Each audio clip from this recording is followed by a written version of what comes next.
ఓకేనా, స్టార్ట్. అందరికీ praise lord Jesus. నా పేరు ప్రమోద్ పాల్. యేసుక్రీస్తు సాక్షులు అనే ప్రోగ్రామ్కి మరొకసారి మీకు ఆహ్వానం తెలుపుతున్నాను. ఈరోజు మన మధ్యలో ఉన్నారు బ్రదర్ రామాంజనేయులు గారు. ఆయన హిందూ కుటుంబంలో పుట్టి విగ్రహారాధన చేస్తూ ఆయన కుటుంబం అంతా మరి చక్కని వాళ్ళ అమ్మగారు కానీ నాన్నగారు కానీ కుటుంబం అంతా మరి హిందువులుగా ఉంటూ విగ్రహారాధన చేస్తూ ఉండేవారు.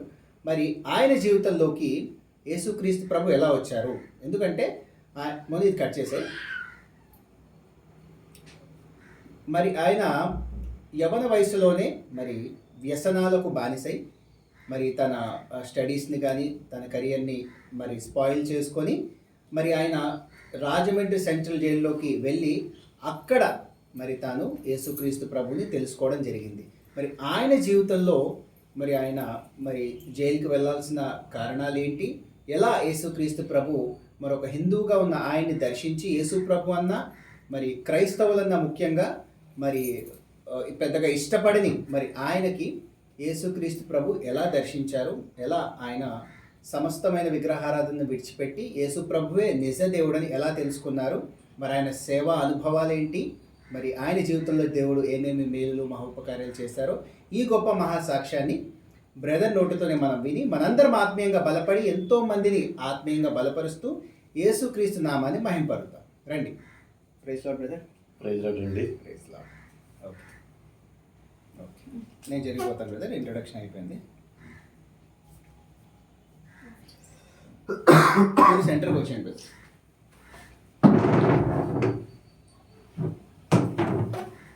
మీరు అలా కూర్చున్న పర్లేదు. ఇలా చెప్పండి. బైబిల్ పెట్టుకుంటారా? ఆ వాటర్ బాటిల్ తీసేసి పెట్టేసుకోండి. కింద పెట్టుకోవాలి. అలా పెట్టుకుంటారు. పర్లేదు పర్లేదు పర్లేదు. పర్లేదు కదా, బయట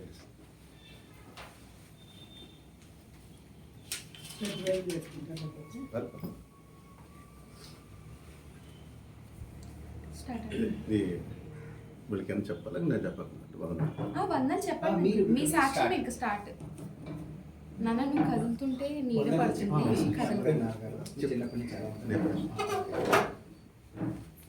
స్టార్ట్.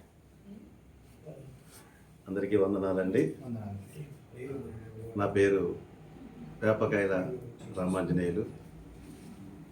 మా నాన్నగారు వేపకాయల వెంకటరమణ, అమ్మగారు వేపకాయల విజయలక్ష్మి. మేము నలుగురు కుమారులము. మా నాన్నగారు మరి వృత్తిరీత్యా ఆయన మెకానిక్. మా కుటుంబం అంతా కూడా ఈ మోటార్ ఫీల్డ్ కుటుంబంతోనే మా జీవనము కొనసాగింది. మరి మా ఇంట్లో నేను 4వ కుమారుణ్ణి, ఆఖరి కుమారుణ్ణి. నన్ను చిన్న అని పిలిచేవారు. అయితే మరి నాన్నగారు పుట్టింది పెరిగింది కాకినాడే. మా స్వగ్రామం వచ్చి కాండ్రేగల. నాన్నగారు మెకానిక్ పనిలో అభివృద్ధి చెంది వ్యాపారం నిమిత్తము అమలాపురం వెళ్ళిపోయారు. అమలాపురంలో వ్యాపారం బాగా కొనసాగింది. మెకానిక్ ఫీల్డ్లో చాలా మంచి అభివృద్ధి సాధించారు. అలాగే నాన్నగారు, చిన్నాన్నగారు, అదంతా పెద్ద ఉమ్మడి కుటుంబం. ఈ ఉమ్మడి కుటుంబంలో నాన్నగారు ఎంతో అభివృద్ధి సాధించారు. అయితే అమలాపురంలో ఉంటుండగానే నాన్నగారు మరి స్నేహితుల ద్వారా పార్ట్నర్షిప్లో సినిమాలు తీయటం మొదలుపెట్టారు. ఈ సినిమాలు తీసే క్రమంలోనే నాన్నగారికి కొంత నష్టము, కొన్ని గొడవలు ఇవన్నీ రావడంతో మళ్ళీ అమలాపురం నుంచి తిరిగి కాకినాడకు వచ్చేసారు. నేనైతే అమలాపురంలోనే పుట్టి పెరిగాను. మరి కాకినాడ వచ్చేటప్పటికి నేను 8th క్లాస్ పూర్తయి 9th వచ్చాను. మరి కాకినాడ నాన్నగారు వర్క్షాప్ పెట్టడానికి సూర్యనారాయణపురం ఏరియా కొంచెం అనుకూలంగా ఉందని అక్కడ పెద్ద సైట్ తీసుకుని అక్కడ వర్క్షాప్ స్టార్ట్ చేశారు. మమ్మల్ని స్కూల్లో జాయిన్ చేయడం కోసం మరి కాకినాడ మెక్లారెన్ హై స్కూల్లో మాకు సీట్ దొరికింది. మరి ఆ మెక్లారెన్ హై స్కూల్లో జాయిన్ అయ్యాము. అయితే మా వర్క్షాప్ దగ్గరగా ఉంటుందని అదే సూర్యనారాయణపురంలో మరి మా వర్క్షాప్ ఆపోజిట్లోనే నాన్నగారు ఇల్లు తీసుకున్నారు. ఆ ఇంట్లో అద్దుకునేవాళ్ళము. అయితే నేను స్కూల్ నుంచి వస్తూ వెళుతున్నప్పుడు నా పక్కన ఉన్న బెంచ్మేట్స్ అందరూ కూడా సూర్యనారాయణపురంలో ఉన్న కుర్రవాళ్ళే. నేను వాళ్ళతోనే డైలీ వెళ్ళటం రావటంతో వాళ్ళతో స్నేహం అధికమైంది. అయితే ఈ సూర్యనారాయణపురం అనే ఏరియా కాకినాడలో ఒకప్పుడు దానికున్న ఎటువంటి పేరు ఉండేదంటే, కాకినాడలో కొన్ని మాస్ ఏరియాలు లేదా రౌడీజం ఏరియాలు అనేవి కొన్ని ఉంటుండేవి. అవి ఈ సూర్యనారాయణపురం అనే ఏరియా ఒక టాపెస్ట్ ఏరియా అన్నమాట. నాకు అది తర్వాత తెలిసింది. అయితే ఆ ఏరియాలో ఉన్న స్నేహితులతోనే స్నేహం చేయడంలో నేను గొప్పగా ఫీల్ అయ్యేవాడిని. అటువంటి భయపడే వాళ్ళ మధ్య నేను ఉన్నాను, నాకు ఎంతోమంది సపోర్ట్ ఉంటారు అనే ఒక ఫీలింగ్ నాలో అధికమైంది. అలాగే నాన్నగారితో పాటు వర్క్లో అప్పుడప్పుడు సాయపడుతూ స్కూల్కి వెళ్ళేవాడు. కానీ ఈ స్నేహితుల యొక్క సహవాసంలో చదువు పట్ల ఉన్న ఆసక్తి పూర్తిగా కోల్పోయాను.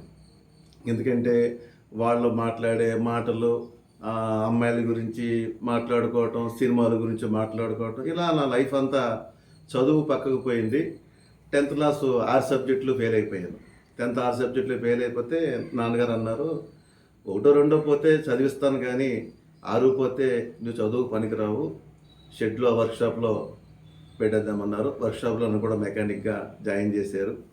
ఆ మెకానిక్ ఫీల్డ్లో ఉంటుంటూ ఈ మెకానిక్ ఫీల్డ్లో ఈ లారీ డ్రైవర్లు అందరూ కూడా నోటి మాటలు అన్నీ బూతు మాటలు, లేదంటే ర్యాష్ ప్రవర్తన, ఇటువంటి కల్చర్లో నేను ఎదుగుతూ మొదలుపెట్టాను.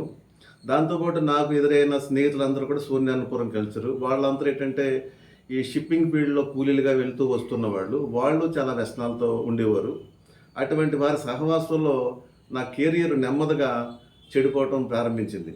దాంతోపాటు మేము మా వర్క్షాప్లో పెద్ద వేప చెట్టు ఉండేది. ఆ వేప చెట్టుని సత్యం తల్లి చెట్టు అని అనుకునేవారు. ఏ వెహికల్ రిపేర్ అయినా సరే అక్కడే దానికి పూజ చేసి మళ్ళీ పంపించడం అలా జరుగుతూ ఉండేది. అయితే ఆ చెట్టు దగ్గర మాత్రం సంవత్సరానికి ఒకసారి కొత్త అమావాస్య రోజున దేవతకి ఇష్టమని కళ్ళు పోసి చేసేవారు. అదే రోజున అందరూ తాగాలనేవారు, అమ్మవారికి ఇష్టమని. అలాగే మాతో కూడా కళ్ళు తాగించడంలో అది మాకేమైందంటే నెమ్మదిగా ఆ కళ్ళు కాస్త బీరుగా, తర్వాత రకరకాలుగా నాలోకి ప్రవేశించేసింది. ఇంకా అక్కడి నుంచి నాలోంచి వ్యసనాలు అనేవి బాగా అధికమైపోయినాయి. నా స్నేహితుల ద్వారా కావచ్చు, నీ చుట్టూ ఉన్న పరిస్థితులను బట్టి కావచ్చు.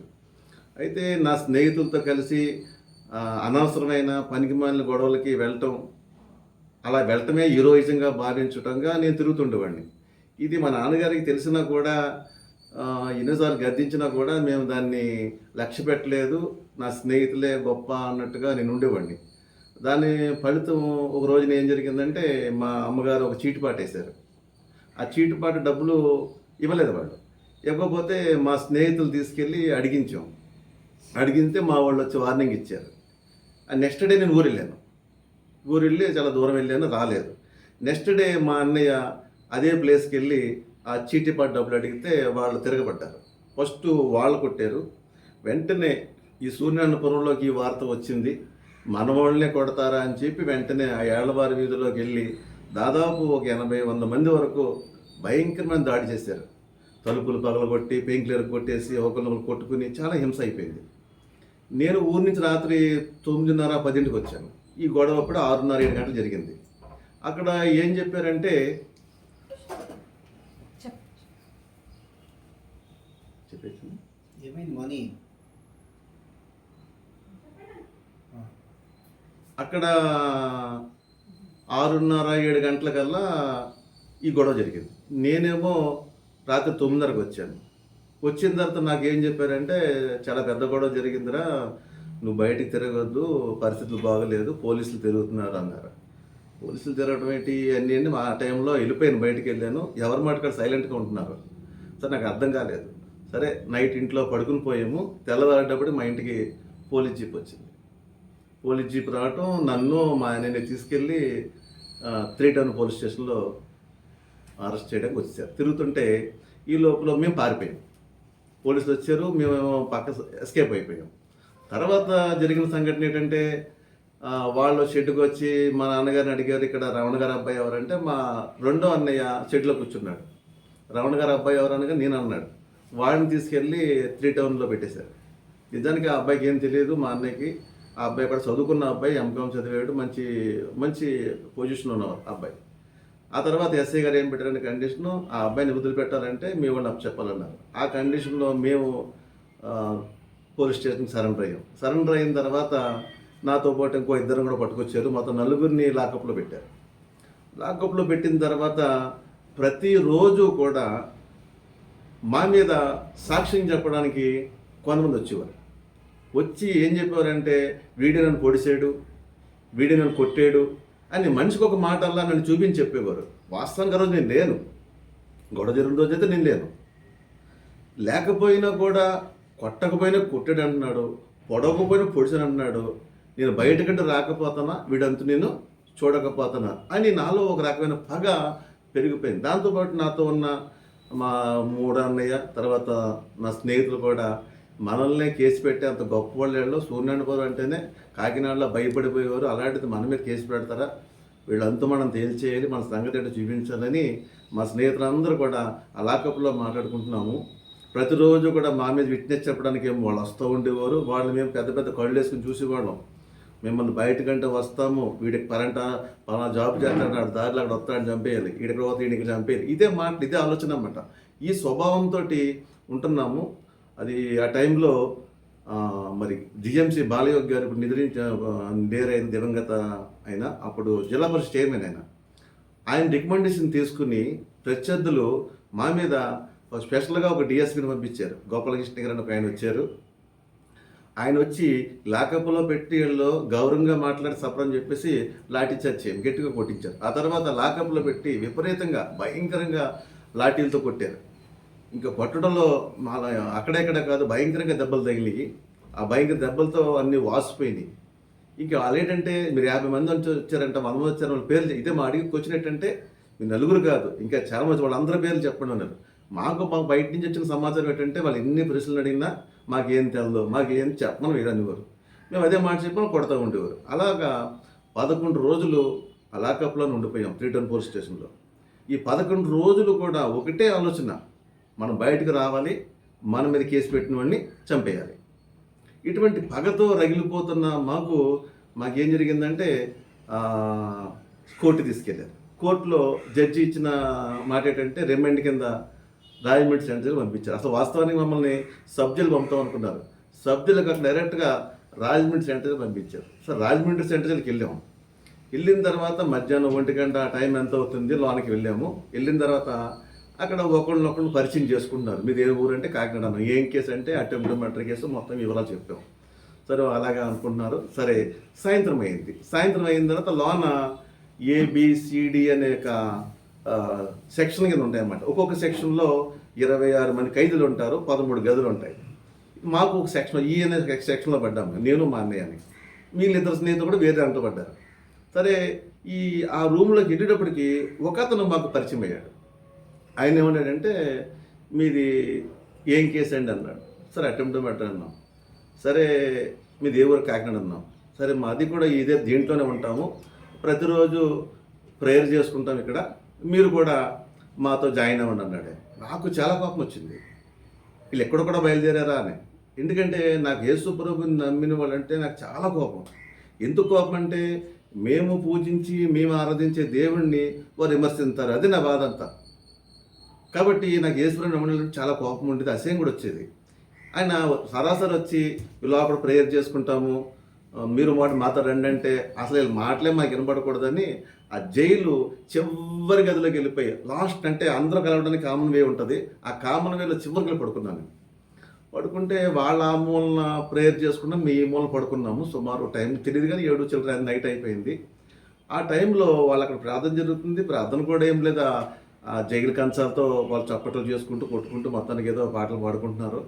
సరే నేను పడుకుని పోయి అలా ఆలోచిస్తున్నాం, ఏంటి మన పొజిషన్, జైలుకి వచ్చాము, ఈ పరిస్థితి రావడానికి కారణం మనమే కేసు పెట్టిన వాళ్ళే, వాళ్ళంతా తేల్చాలి, వాళ్ళ సంగతి చూడాలి, ఇదే పగతోనే ఆలోచనలు పెరిగిపోతున్న టైంలో ఇప్పటికీ కూడా ఒక అద్భుతమైన ఆశ్చర్యకరమైన విషయం ఏంటంటే, ఒక మహా అద్భుతం ఒకటి ఆ రోజు నాకు తెలియదు కానీ నేను అస్సలు ఊహించలేని చూడలేని మహా గొప్ప వెలుగు, అది మనుషులు చూడలేనంత గొప్ప వెలుగు ఆ గదంతా నిండిపోయింది. ఆ ప్లేస్ అంతా నిండిపోయి నా మీద పడింది. ఆ వెలుగు పట్టము, ఆ వెలుగు పడిన వెంటనే అక్కడిని నడుచుకుంటూ నేను ఎవరిని వ్యతిరేకించానో, ఎవరిని నేను తప్పుగా అనుకున్నానో వారి దగ్గరికి వెళ్ళిపోయాను. ఆ ప్రార్థన చేసుకునే వారి దగ్గరికి వెళ్ళి అక్కడ కూర్చున్నాను. ఎలా కూర్చున్నానంటే ఏదో నిద్రలో నడుచుకున్న వ్యక్తికి స్పృహ లేకుండా వెళ్ళిపోతారు, ఆ టైపులో వెళ్ళిపోయి వారి మధ్య కూర్చున్నాను. కూర్చుంటే ఆయనతో ప్రార్థన చేసుకున్నారు, అయిపోయింది. ఆయన ప్రసాద్ అన్న వ్యక్తి, నన్ను పరిచయమైన వ్యక్తి, ఆయన భోజనం తట్టి ఇలా మాట్లాడితే ఏదో నిద్రలోంచి లేచినట్టుగా, స్పృహలో ఉన్నట్టుగా, చెప్పండి, ఇందాక కోపంతో వెళ్ళిపోయారండి మీరు, మళ్ళా వచ్చారు ఏంటి అని అడిగాడు ఆయన. సార్ నాకేం తెలియదు, ఒక వెలుగు వచ్చి అక్కడ పడుకున్నాను, చాలా వెలుగండి, అదే చూడలేనంత వెలుగు నా మీద పడింది, ఆ పడటం తర్వాత లేచి వచ్చి మీ మధ్య కూర్చున్నానని చెప్పాను. ఆయన అన్నారు ఒకటే మాట, దేవుడు మీ జీవితం మార్చిపోతున్నాడు అన్నాడు. సో నాకు అర్థం కాల, ఎందుకంటే దేవుడు మార్చడం ఇవేమీ ఒక అనుభవాలు లేవు, ఆ సాక్ష్యాలు తెలియవు, కాబట్టి దేవుడు మార్చడం ఏంటి, సరే అది ఏదో అన్నారు అనుకుని చెప్పేసి, సరే మీరెవరండి, ప్రార్థన చేస్తున్నారు, పాటలు పాడుతున్నారు కదా, మరి మీరెందుకు జీవికి వచ్చారన్నాను. ఆయన అన్నాడు, నేను రాజమండ్రి రౌడీ షీటర్ని అండి, నా పేరు ప్రసాదు, రాజమండ్రి రౌడీ షీటర్ని, అయితే నేను యేసుప్రభుని తెలుసుకుని నా బ్రతుకు మార్చుకున్నాను, కానీ నాకు రౌడీ షీటర్గా ఒకసారి రికార్డు ఓపెన్ అయితే ఎక్కడ గొడవ జరిగినా తీసుకొచ్చి లోన్ పెట్టేస్తారు వాళ్ళు. ఆ రౌడీ షీట్ అనే పేరు ఆ లిజిస్ట్లోంచి తీసే వరకు కూడా మేము వస్తూ పోతూ ఉండాలి, తప్పదు మాకు. అయితే నేనైతే మారాను యేసుప్రభు దయ వల్ల, కానీ వాళ్ళు నా మీద నమ్మకం లేదు వాళ్ళకి. కాబట్టి నేను మారిన నా జీవితాన్ని నలుగురు చెప్తాం, 4 పాటలు పాడుకోవడం నాకు ఇష్టం అన్నాడు ఆయన. సరే నాకు అర్థమైన మాట ఏంటంటే ఆయన రౌడీ షీటరు, సరే మీరు రాజమండ్రి రౌడీ షీటర్ కదా, నాకు కొన్ని సలహాలు ఇమ్మన్నాను, చెప్పండి అన్నాడు. ఏంటంటే మీరు రౌడీ షీటర్ కాబట్టి మా మీద కేసు పెట్టిన వాళ్ళని ఎంతమంది చంపాలనుకుంటున్నాం, కేసుకు దొరకకుండా ఎలా చంపాలో మీ ప్లాన్ ఇమ్మన్నాను. మేము పోలీసులు దొరకకూడదు, వాళ్ళని చంపేయాలి, మాకు ప్లాన్ కావాలన్నాం. వెంటనే బైబిల్ తీసాడు, బైబిల్ తీసి ఇలా తీసుకుని ఇలా ఓపెన్ చేసి చేస్తుంటే నాకు అర్థం కాలేదు ఏంటంటే బైబిల్లో ఇలా ప్లాన్స్ ఉంటాయేమో అని నేను అనుకుంటున్నాను. మొత్తమే బైబిల్ తీసాడు, తీసిన తర్వాత బైబిల్లో వాక్యం తీసి నీ శత్రువుని ప్రేమించమన్నాడు. నేను అడిగింది ఏంటి, నా శత్రువుని ఎలా చంపాలి నేను అడిగాను. ఆయన నాకు ఇచ్చిన సలహా ఏంటంటే శత్రువుని ప్రేమించమన్నాడు. సార్ నేను అడిగింది ఇది కదా అంటే ప్రభు అదే చెప్పాడు. మరి నాకు అర్థం కాదు, ఆ మాట నాకు కొత్తగా ఉంది, వింతగా ఉంది. ఎందుకంటే మేము మా కన్నతండ్రులన్నీ ప్రేమించలేదు, ఎవరిని ప్రేమించిన మనస్తత్వం మా దగ్గర లేదు. కాబట్టి అలాంటి శత్రువుని ప్రేమించడం ఏంటి, ఇది కొత్తగా ఉంది, వింతగా ఉంది మాట. సరే ఆయన మాట్లాడిన మాటలు ఏదో నన్ను తాకింది, సరే అయిపోయింది, ఆ రోజు అయిపోయింది. అలా రోజు కూడా సాయంకాలం ఆయన చెప్పే మాటలు వినడానికి కొంచెం ఆసక్తి నాకు పెరుగుతూ ఉంది. పెరుగుతున్నప్పుడు ఆయన చెప్పే మాటల్లోంచి వాక్యంలోంచి నాకు అర్థమైంది ఏంటంటే తప్పు ఇప్పుడు దాకా మంద కాదు, మన మీద కేసు పెట్టిన వాళ్ళదే అనుకున్నాం, కానీ వాస్తవానికి ఇటువంటి వ్యక్తులతో స్నేహం చేయటమే తప్పని అర్థమైంది. అప్పుడు దాకా నాలో ఏ తప్పు లేదు, నేను సరిపెట్టు, నా మీద అన్యాయం కేసు పెట్టేసారు వీళ్ళు అనే ఒక ఫీలింగ్తోనూ పగద రగిలిపోయింది. నాకు యేసు ప్రభు మాటలు విన్న తర్వాత నా అంతరంగ జీవితం నాకు అర్థమయ్యి లేదు, నేను ఇటువంటి ఏరియాలో అటువంటి వారితో స్నేహం చేయటం వలనే నేను ఈ జైలుకి వచ్చాను తప్ప వాళ్ళేదో కేసు పెట్టారనేది కాదు, ఇందులో నా తప్పు కూడా ఉందని నా అంతరంగ పరిశీలన నెమ్మదిగా చేసుకోవడం మొదలుపెట్టిన 2-3 రోజుల తర్వాత నాన్నగారు వచ్చారు తిరిగి. నాన్నగారు మమ్మల్ని కలుసుకొని వచ్చారు. వచ్చి ఆయన ఎందుకు వచ్చారంటే మా నలుగురు అన్నదమ్ములో 2వ అన్నయ్యకి పెళ్లి జరుగుతుంది. అదే ముహూర్తంలో చెల్లి పెళ్ళి, చిన్నన్నగారు అమ్మాయి చెల్లి పెళ్ళి, అలాగే మా సొంత అన్నయ్య 3వ అన్నయ్య పెళ్ళి. 2 పెళ్ళిళ్ళు కూడా మా ఉమ్మడి కుటుంబం ఒకే ముహూర్తం, గంటల తేడా ముహూర్తాల్లో 2 పెళ్ళి జరుగుతున్నాయి. ఇది దగ్గరలో 10 రోజుల్లో ఈ పెళ్ళి ఉంది. అయితే మా నాన్నగారు మరి 4 అన్నదమ్ములు 2 అన్నదమ్ములు జైల్లో ఉన్నాం. మరి పెళ్ళికి వచ్చిన అందరూ ఏమంటారు, మీ ఆఖరి అబ్బాయిలు 2 ఎక్కడున్నారంటే మా నాన్నగారు ఏం జవాబు చెప్పాలో తెలియదు. అలాంటి టైంలో మా నాన్నగారు జైలుకి వచ్చారు. ఎందుకంటే అప్పటి వరకు మా బెయిల్ కోసం కాకినాడ ప్రయత్నం చేశారు, రాజమండ్రి ప్రయత్నం చేశారు, హైదరాబాద్ ప్రయత్నం చేశారు. ఎన్ని ప్రయత్నాలు చేసినా ఈ కేసు పూర్వపారాలు ఇన్ని తర్వాత వాళ్ళు ఏం చెప్పారంటే మీ పిల్లలకి 3 నెలల దాకా బెయిల్ రావడం అసంభవం అండి, ఎందుకంటే కేసు అంత స్ట్రాంగ్గా ఉంది, 3 నెలల దాకా బెయిల్ రాదని చెప్పేశారు. ఇంకా ఆ మాటకి మా నాన్నగారు ఫిక్స్ అయిపోయారు, సరే మన పిల్లలకు బెయిల్ రాదు, సరే జైలుకి వచ్చి ఒక మాట చెప్పేద్దామని మా దగ్గరకు వచ్చారు. వచ్చి ఆ పర్మిషన్ టైంలో బయటకు వచ్చి నాన్నగారితో మాట్లాడుతుంటే ఎక్కి ఏడుస్తున్నాను, చాలా ఏడుస్తున్నాను. నేను ఎప్పుడు నా జీవితంలో అలా ఏడుపని ఎప్పుడు చూడలేదు. నేను కఠినంగా ఉంటాం తెలిసి తప్పితే ఏడుపని నాకు తెలియదు. మా నాన్నగారు చూసి వెక్కి ఏడుస్తామంటే మా నాన్నగారు అనుకున్నారు జైల్లో కొట్టేస్తారేమో వీళ్ళని, అందుకే ఏడుస్తున్నాడే మనకు, జైల్లో నాన్న నేను కొడుతున్నారు ఎట్రా అన్నారు. జైల్లో కొట్టలేదు నాన్న, ఏమంటలేదు. కాకపోతే ఇంత గౌరవంగా బతికి మిమ్మల్ని ఇలా జైల్లోని తిప్పుతున్నామా అనే ఒక బాధ నాకు కలిగిందని నేను ఆ రోజు ఫస్ట్ టైం తండ్రి విలువ ఏంటో, తండ్రి యొక్క మనసు ఏంటో అర్థమైంది ఎప్పుడంటే యేసు ప్రభు మాట విన్న తర్వాత. అటువంటి బాధతోటి ఏడ్చాను. నాన్నగారు అన్నారు, మరి బెయిల్ రాలేదురా, అనుకున్నట్టుగా పెళ్ళి దగ్గర పడిపోయింది, ఇంక వారం రోజులు ఉంది, ఇంకా మరి జాగ్రత్తగా ఉండండి అని చెప్పి వెళ్ళిపోయారు. వెళ్ళిపోయిన తర్వాత నాన్నగారు వచ్చి వెళ్ళిపోయిన తర్వాత నా మనసు ఒక రకం దిగులు, చాలా బాధతో వేదంతో కూర్చుని. ఏంటి వేదన అంటే, ఎంతో గౌరవంగా బతికారు, ఎంతో విలువగా బతికారు. పెళ్ళికి మా బంధువులు చుట్టూ అందరూ వస్తారు, వచ్చిన అందరూ అడుగుతారు కదా, మీ 3వ అబ్బాయి ఏడి, 4వ అబ్బాయి అంటే ఏం చెప్పుకుంటారు అందరిలోని. మేము చదువుల కోసం పై దేశాలు వెళ్ళామా, గొప్ప గొప్ప ప్లేస్లకు వెళ్ళామా, ఈ స్నేహితులు తిరిగి కొట్లాడు గొడవల్లో పడి జైలుకి వచ్చామంటే అది ఎంత అవమానం, నాన్నగారికి తలదించుకుంటారని నాన్నగారి మీద ఆ గౌరవం మీద అప్పుడు నాకు ఆ బాధ వచ్చి బాధపడుతుంటే, ఈ జైల్లో సువార్త చేస్తున్న ఈ అబ్బాయి ప్రసాద్ గారు నన్ను మళ్ళా, ఏంటంటే ఈరోజు మీరు డల్గా ఉన్నారేంటి, ఏదో బాధపడుతున్నట్టున్నారు అన్నాను. నేను చెప్పాను, ఏం లేదండి నాన్నగారు వచ్చారన్నాను. వచ్చారా అన్నారు. ఇలాగా మాకు బెయిల్ రాదట 3 నెలల దాకాని, కాకపోతే అన్నయ్య పెళ్ళి వారం రోజుల్లో ఉంది, ఇలా పెళ్లి కూర్చొని అందరూ అడుగుతారు, మా నాన్నగారు తలదించుకోవాలి, అదే నాకు బాధగా ఉందని. అంటే మీరు భయపడకండి, బాధపడకండి, నేను మీకోసం ప్రేయర్ చేస్తాను, పెళ్ళి రేపనగా బెయిల్ వస్తాను. నాకు అర్థం కాలేదు. నాన్నగారు హైదరాబాద్ దగ్గర లేరు, ఎక్కడెక్కడో తిరిగారు, ఎంతోమంది లాయర్ని పెట్టారు, వాళ్ళు డబ్బు ఖర్చు పెట్టారు, ఎవరు ఖర్చు పెట్టినారా అంది. వారం రోజులు బెయిల్ వస్తుంది, నాకు అది తెలియదు, యేసుప్రభు కార్యాలు తెలియవు, దేని గురించి నాకేం తెలియదు. కాబట్టి నేను ఒకటి అన్నాను, కనీసం పెళ్లి కూర్చొని మనం మర్చిపోతే చాలండి, అలా కూడా ప్రేయర్ చేయండి. పెళ్లి కూర్చుని మీ 3వ అబ్బాయి ఏడి, 4వ అబ్బాయి ఏడి అడగకూడదు, అలా ప్రేయర్ చేయండి అన్నాను. లేదండి మీరు పెళ్లి రేపనగా బెయిల్ వస్తుంది, ప్రార్థన చేస్తాను. ఆయన ఎలా ప్రార్థించారు నాకైతే తెలియదు. అలా రోజులు ఆయనతో గడుస్తున్నాయి. ఆ టైంలో జరిగిన విషయం ఏంటంటే, సరిగ్గా పెళ్లి రేపనగానే మా నాన్నగారు బెయిల్ పట్టుకొచ్చారు. అది ఎట్లా జరిగింది అని అంటే, ఈ అప్పుడు జవహర్ అలీ గారు అని, ఇప్పుడు కాకినాడ ఒక సీనియర్ మోస్ట్ లాయర్ అయిన ఈ రోజున, ఆ జవహర్ అలీ గారు జూనియర్ లాయర్గా ఉండేవారు అన్నమాట. ఆ టైంలో మా నాన్నగారు ఇచ్చిన శుభలేఖ పెళ్లికి ఇన్వైట్ చేశారన్నమాట. ఆ శుభలేఖ పట్టుకుని జడ్జి గారి దగ్గరికి వెళ్ళి, సార్ ఇది పెళ్లి జరుగుతుందండి, ఇదేంటి అని మ్యాటర్ చెప్తే, ఆ జడ్జి గారు మరి యేసు ప్రభు ఒక కృపలో అనుకుంటాను, ఆ జడ్జి గారి మనసు మారటం, మరి పెళ్లి రేపనగానే మాకు బెయిల్ ఇవ్వటం జరిగింది. ఆ రీతిగా మా నాన్నగారు బెయిల్ పట్టుకుని ఎగ్జాక్ట్ ఆయన చెప్పడానికి వచ్చారు. అంటే ఆయన ఏం చెప్పాడు నాతోటి, పెళ్లి రేపనగా బెయిల్ వస్తుంది అన్నాడు. అలాగే పెళ్లి రేపనగానే బెయిల్ వచ్చింది. నేను ఆశ్చర్యపోయి నాకు అసలు నమ్మసక్యంగా అయిపోతుంది.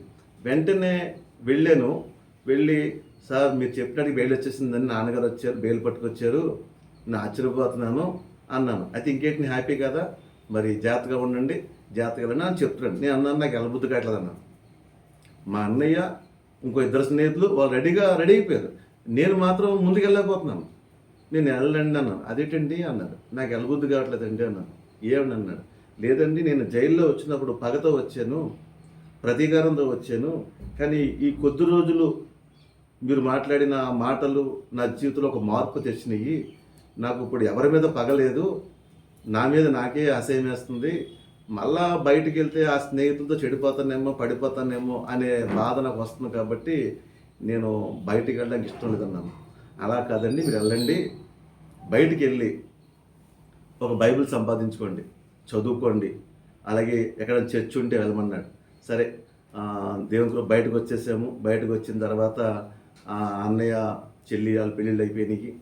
మా ఫ్రెండ్స్ వచ్చి ఎలా ఏం చేద్దాం అన్నారు. నేను మాత్రం వాళ్ళ నుంచి పక్కకు వచ్చేసాను. ఇందులో మన తప్పు కూడా ఉందిలేరా అని బయటకు వచ్చి కేసే జరుగుతుంది. అయితే నేను వాళ్ళతో స్నేహం చేయడానికి ఏమాత్రం ఇష్టపడలేదు. నా మనసులో వల్ల ఆలోచన ఏంటంటే, ప్రభువుని తెలుసుకోవాలి ఎలాగా, బైబిల్ చదువుకోవాలి ఎలాగా. అప్పట్లో ఈ బైబిల్ ఎక్కడ అమ్ముతారో కూడా మాకు తెలియదు. ఎందుకంటే ఒక క్రైస్తవ స్నేహితులు కానీ, క్రైస్తవ ఫ్యామిలీ కానీ మాకు టచ్ లేదు. ఎందుకంటే అదంతా హిందూ బ్యాక్గ్రౌండ్తో ఉన్న ఫ్యామిలీ కాబట్టి మాకు యేసు ప్రభువుని నమ్ముకున్న వాళ్ళతో ఏమాత్రం పరిచయాలు లేవు. దాని గురించి ఈ బైబిల్ ఎక్కడ దొరుకుతుంది ఏంటని చెప్పి అనుకున్న ఒక సంగతి కాకపోతే, ఎందుకంటే మేము జైలుకి వెళ్ళక ముందు మేము జ్యోతుల వారి ఇంట్లో అద్దుకునేవాళ్ళం. ఈ జైలుకి వెళ్ళక ముందు ఆ ఇల్లు ఎవరిదంటే వాళ్ళు చౌదరీస్ ఫ్యామిలీ వాళ్ళ ఇంట్లో మేము అద్దుకున్నప్పుడు వాళ్ళ ఇంట్లో ప్రతి శుక్రవారం కూడా ప్రార్థన జరిగేది. శుక్రవారం ప్రార్థన జరుగుతూ సాయంకాలము ప్రార్థన జరిగేది. మేము వాళ్ళ భక్తి వాళ్ళ ఇంటి వనరులలో పెట్టుకునేవారు, మా సంబంధం లేదు. అయితే ఆ ఇంట్లో ఉన్నప్పుడు అటు జైలుకి వెళ్ళక ముందు అన్నమాట, ఆ ఇంట్లో ఉన్నప్పుడు ఆ ఇంట్లో ప్రేయర్ జరిగేది అన్నమాట. ఆ ప్రేయర్ జరిగినప్పుడు జరిగిన సంఘటన ఏంటంటే, మేము అప్పట్లో సినిమాలు టీవీలు చిన్నవి ఉండేవి అన్నమాట. ఈ చిన్న పార్టబుల్ టీవీలు ఉండేవి. శుక్రవారం పాటలు వచ్చాయి, చిత్రలహరి అని ఒక పాటలు వచ్చాయి. ఆ పాటలు చూడడానికి మా ఇంట్లోకి దగ్గర 30-40 మంది వచ్చేవారు పక్కన వాళ్ళు ఆ పాటలు చూడడం కోసం. ఆ ఇంటికల్లా ఆవిడ ఏమందంటే, బాబు ఇల్లు అద్దెకిచ్చాము, ఇల్లుని సినిమా హాల్ కింద మార్చేశారు, ఓ పక్కన ప్రేయర్ జరుగుతుంది, ప్రార్థన జరుగుతుంది, కనీసం స్పోకోవడం లేదు, మీకు కేకలేసేసి అల్లరి చేసేస్తున్నారు, ఇల్లు ఖాళీ చేసేమంది. నాకు చాలా కోపం ఉండేది. ఎందుకంటే నాకు యేసుప్రభు తిరిగిన టైం అది. కాబట్టి నాకు ఎప్పుడూ మా ఇంట్లో కత్తులుండి. ఎలాంటి కత్తులు అంటే, లారీ డ్రైవర్లు ఈ కటక్కు ఏదంటే కలకట్టా వెళ్ళి నీకు ఏమైనా కావాలని అడిగితే మేమేం చెప్పేవాళ్ళం చేస్తాం, మీకు ఈ కంజర్ అంటారనమాట. ఒకరిని పొడిస్తే పేగులు వెనక్కి రావాలన్నమాట. మామూలు కత్తి అనేది లోనికి వెళ్ళిపోతుంది, బయటకు వచ్చేది, కానీ ఏం చేయదు. కానీ కంజర్ అనేది ఏం చేస్తుందంటే ఇలా వెళ్ళి బస్ తర్వాత రిటర్న్లో పేగులు లాక్కొస్తుంది అనమాట. అలాంటి కత్తులు తెప్పించుకునేవాడు మేము, ఎందుకంటే మాకు అది ఇష్టంగా ఉండేది. ఆ కత్తులు పెట్టుకుంటే మాకు గొప్పగా ఫీల్ అయ్యి అలాంటి కత్తులు తెప్పించుకుని మా ఇంట్లో దాచుకునేవాళ్ళం మేము. అలాంటి కత్తి ఒకటి తెచ్చాను, ఇంట్లో తెచ్చాను. తెచ్చి ఆవిడ పేరు అజ్జరమ్మ అన్నమాట. వాళ్ళు ప్రభుని నమ్ముకుంటాం. చెప్పే ఒకటే మాట అన్నా, అద్దెకిచ్చావు, అద్దిస్తున్నావు, అద్దె పుచ్చుకో, ఎక్కువగా మాట్లాడావా నీ గొంతుకు వచ్చి చేతికిస్తానన్నా. ఆవిడ వెళ్ళిపోయింది, ఏంటి ఇలా మాట్లాడుతున్నాడని. వెంటనే ఏడ్చుకుని లోనికి వెళ్ళిపోయింది. భయపడి పారిపోయింది అనుకున్నాను. సరే అయిపోయింది. ఆవిడ గుర్తొచ్చింది నాకు. ఎందుకంటే మేము ఆవిడే కాదు ఆ ఇంట్లో ప్రేయర్ జరిగి ఆ ఇంటికి వెళ్తే బైబిల్ ఇస్తుందేమో నేను సరాసరి తిన్నాక ఆవిడ ఇంటికి వెళ్ళాను. ఆవిడ ఇంటికి వెళ్తే నా రూపం ఇలా ఉండేది కాదు, గడ్డంతో భయంకరంగా చాలా చూడడానికే భయం వేసేది. అలాంటి రూపంతో ఉండేను. అయితే వాళ్ళకి సరాసరి ఇంటికి వెళ్ళాను. ఇంటికి వెళ్తే నన్ను చూడగానే ఆవిడ తలుపు వేసుకుంది. మళ్ళీ తలుపు కొట్టాను. ఏమమ్మా ఇలా వచ్చామంది. లేదండి నాకు బైబిల్ కావాలన్నా. బైబిలా? ఆశ్చర్యపోయింది ఆవిడ. ఎందుకంటే ఒకప్పుడు ఆవిడ తిట్టాను, దూషించాను, కత్తిచ్చి బెదిరించాను ఆవిడ. అలాంటి ఆవిడ నన్ను చూసి భయపడగానే బైబిల్ దేనికమ్మా అంది. అంటే కావాలన్నాను. కాల్ చెప్తావా అంది. చదువుకుంటాను. నీలో ఏ మార్పు ఎప్పుడు వచ్చింది అని అడిగింది. జరిగింది చెప్పాను. ఆవిడ ఒకటే మాట అంది, బాబు నీకోసం అనేక రాత్రులు కన్నీరు గార్చి ప్రార్థన చేస్తున్నాయ్యా, నువ్వు మారాలని. నాకు ఆ మాటకి ఏడుపు వచ్చేసింది. ఎందుకంటే బండబూతులు మాట్లాడాను, కత్తిచ్చుకుని చంపేస్తానన్నాను, అద్దెకిచ్చిన అది ఇంటి బాగుంది ఆవిడ. కానీ నేను మారాలని ఆవిడ ప్రార్థన చేయటం, అసలు ఈ ప్రార్థన నాకు అసలు అర్థం కావట్లేదు. అసలు నాలో ఈ ఏదో తెలియనటువంటి బలమైనటువంటి ప్రభువులో నాకు లాగుతుంది. ఏంటి ఎంత దూషించాను, ఎంత తిట్టాను, ఎంత అన్నాను, నేను బాగుండాలని ప్రార్థన చేయటేటబ్బా అనుకున్నాను. ఆవిడ రోజు బైబిల్ ఇచ్చింది. బైబిల్ ఇచ్చి, బాబు నీకు అర్థం అవ్వాలంటే సామెతల గ్రంథం కీర్తన చదువుకోమని చెప్పింది. చదువుకున్నాక నాకు అర్థమయ్యేది కాదు. సరే ఎక్కడైనా చర్చికి వెళ్తే బాగుంటుందేమో అనుకుని నేను అనుకునే టైంలో మా స్నేహితులు ఇంటి దగ్గర ఒక చిన్న స్తుతిగూడం పెడుతుంటే అక్కడికి వెళ్ళి ఆయన ఆహ్వానించారు. వెళ్ళిన తర్వాత వాళ్ళు అన్నారు, బాబు ఎక్కడైనా చర్చికి వెళ్తామమ్మ, లేదండి ఎవరన్నా పిలిస్తే వద్దాం అనుకున్నాను అన్నాను. వెంటనే ఈ గాంధీనగరంలో ఉన్న హౌస్ పేరు విజయ్ కుమార్ గారికి నన్ను ఆహ్వానించారు. నన్ను ఆహ్వానించిన వ్యక్తి కృష్ణమూర్తి గారు, పౌలు మాస్టర్ గారు. వారి ద్వారా నేను హౌస్ పేరుకి వెళ్ళడం జరిగింది. అప్పటికే హౌస్ పేరు చాలామంది ఉండేవారు. చర్చిలో రోడ్డు పక్క ఇటుపక్క ఉండేది అనమాట. నేను అంత ఆసక్తిగా వెళ్ళేవాడిని కాదు, కానీ చర్చికి వెళ్ళాను. వెళ్ళిన తర్వాత వాళ్ళు అప్పటికి ఏదో గుర్తొచ్చి వెళ్ళాను, చూశాను, అయిపోయింది. అయితే అప్పుడప్పుడు గుర్తొచ్చి వెళ్ళేవాడిని. ఒకరోజు నా లాస్ట్ బెంచ్లో కూర్చున్నాను అనమాట. అప్పటికి నాలో రోజుకి తాగకుండా పడుకునేవాడిని కాదు. రోజుకి 16-17 జర్దాకి వెళ్ళేది. ఇంక త్రాగుడు ఎంతవరకు వెళ్ళిపోయిందంటే నాటు సారా తాగే వరకు వెళ్ళిపోయింది. నా జీవితం ఇలా పతనం అయిపోతుంటే నా తల్లిదండ్రులు అందరూ కూడా చాలా బాధపడ్డారు. ఈ పోలీస్ స్టేషన్ గొడవలు, ఈ కోర్టు కేసులు ఇంకా తిరుగుతూ ఉన్నాను. వాళ్ళు ఒకటే మాట అనుకున్నారు, మా అమ్మ అనేది, నువ్వు చిన్నప్పుడు నీకు ఒక వ్యాధి వచ్చిందిరా, చనిపోతావన్నారు, నువ్వు కళ్ళు తేలేసేసావు, నిన్ను తీసుకెళ్ళి బయట కొబ్బరికి పడుకోబెట్టాను, ఇంటి వాళ్ళ ఆవిడ చనిపోతే ఇల్లు ఖాళీ అన్నారు, అంచేత కొబ్బరి పడుకోబెట్టాను, నువ్వు బతికేవు, అప్పుడే పోతే బాగుండు మాకు, నీ వల్ల మాకు తల వంపులను తల ఉంచుకునే పరిస్థితులు మాకు వస్తున్నాయని మా అమ్మగారు చాలాసార్లు ఆ మాట పెట్టి తిట్టుతూ ఉండేవారు. నాకు బాధ వచ్చేది. కానీ ఈ ప్రభుని తెలుసుకున్న తర్వాత స్నేహాన్ని విడిచిపెట్టాను, కానీ వ్యసనాలు విడిచిపెట్టడం అనేది అంత ఈజీగా సాగలేదు. అలవాటు అవడం సులువుగా జరిగిపోయింది, కానీ దాంట్లోంచి బయట రావడం సాధ్యమైంది కాదు. ఎందుకంటే ఇప్పుడు యేసు ప్రభువుని తెలుసుకున్నాను కొత్తగా. నాకు తెలిసిన భక్తి ఏంటంటే, మా నాన్నగారితో పాటు నేర్చుకున్న భక్తి ఏంటంటే, మా ఇంట్లో చాలా ఫోటోలు ఉండి, దేవుడి ఫోటోలు. ఆ దేవుడి ఫోటోల దగ్గర మా నాన్నగారు చేసే భక్తి ఏంటంటే, అగరత్తి వెలిగించడం, అన్ని ఫోటోలకి అలా ధూపం తిప్పేయటం, అక్కడ గుచ్చేయటం, వెళ్ళిపోవడం. అదే మా భక్తి. అలాగే ఇప్పుడు నేను కొత్తగా ఏంటంటే, యేసుప్రభు అంటే ఇష్టమైంది కదా, మార్కెట్లోకి వెళ్ళి యేసుప్రభు ఫోటో కూడా తెచ్చుకున్నాను. తెచ్చుకునే గోడకో మేకేసి ఆ ఫోటో తగిలించి పెట్టాను. ఇప్పుడు నాకున్న భక్తి ఏంటంటే, అందరూ సమానమే నా దృష్టిలో. ఆ దృష్టిలోని ఈ అగరత్తి వెలిగించి అలా తిప్పుకుంటూ వచ్చి యేసుప్రభుతోకి వచ్చేటప్పటికి లోపల నుంచి ఒక స్వరం మాట్లాడేది. ఏం మాట్లాడేదంటే, రాత్రంతా తాగావు, రాత్రంతా చెడు పనులు చేసావు, పాపం పనులు చేసావు, మళ్ళా నాకు ఎలా నువ్వు సేవిస్తావని మాటలు వస్తూ ఉండే. ఇటు ఇన్ని ఫోటోల దగ్గర ఏమీ మాట్లాడలేదు, ఇక్కడికి వస్తే మాట్లాడుతున్నాయి. ఇది నాకు రోజు జరిగే సంఘటన. అప్పుడు అనేవాడిని, ప్రభు నువ్వు కావాలి నాకు, రేపటి నుంచి మానేస్తాను, రేపటి నుంచి తాగను, రేపటి నుంచి ఇంకా పెరపెట్టుకుంటానని చెప్పి పొద్దున మొదలెట్టేవాడిని.